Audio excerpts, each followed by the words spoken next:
5 pouces sur le OnePlus 5, on passe à un écran de 6 pouces de diagonale sur ce 5T avec un ratio 18/9. Le smartphone s'agrandit donc très légèrement pour offrir une plus grande surface d'affichage sur la hauteur. C'est notamment utile pour afficher plus de contenu dans les jeux, pour utiliser 2 applications en simultané en scindant l'écran en deux, pour regarder des vidéos au format cinéma sans avoir les bandes noires en haut et en bas de l'écran. Bon, sinon, c'est toujours un écran OLED magnifique avec son taux de contraste quasi infini et une définition suffisante pour la majorité des usages. J'ai été très satisfait de la justesse des couleurs après l'avoir passé en mode sRGB dans les réglages, donc au final c'est un superbe écran encore une fois et j'ai absolument rien à lui reprocher. Par contre, conséquence de cet écran plus long, plus de place pour le capteur d'empreinte digitale sur l'avant et OnePlus a décidé de le déplacer au dos du smartphone. Il tombe naturellement sous l'index et c'est toujours un capteur aussi rapide et fiable que par le passé. Ça fait à présent pas mal de temps que les capteurs de OnePlus sont excellents et ça fait plaisir. L'autre gros changement de ce OnePlus 5T par rapport au OnePlus 5, ça va être au niveau de la partie photo.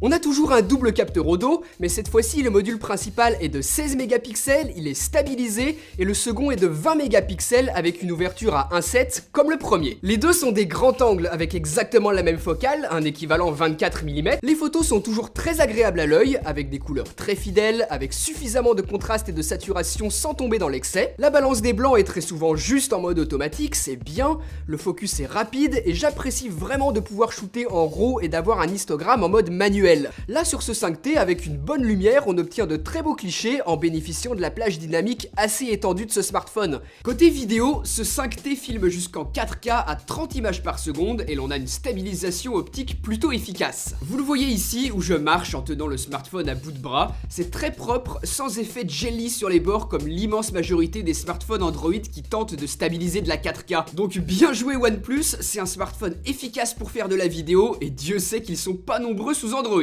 Au niveau de la caméra frontale, on est sur du 16 millions de pixels capable de filmer jusqu'en Full HD 1080p. Le focus est plutôt bon. La stabilisation est pas incroyable, mais en tout cas, elle est pas aussi mauvaise que l'immense majorité des smartphones que j'ai pu tester. Ça reste le gros point négatif de ces caméras de façade, et là, OnePlus s'en sort pas trop mal sur ce 5T. Au niveau des performances, même recette que sur le OnePlus 5, puisque ce 5T est équipé d'un Snapdragon 835 accompagné de 8 Go de RAM. C'est ce qui se fait de mieux aujourd'hui en termes de fluidité et de plaisir d'utilisation sur Android, et bien évidemment, tous les jeux tournent parfaitement, même les plus gourmands en ressources et sans surchauffe du smartphone.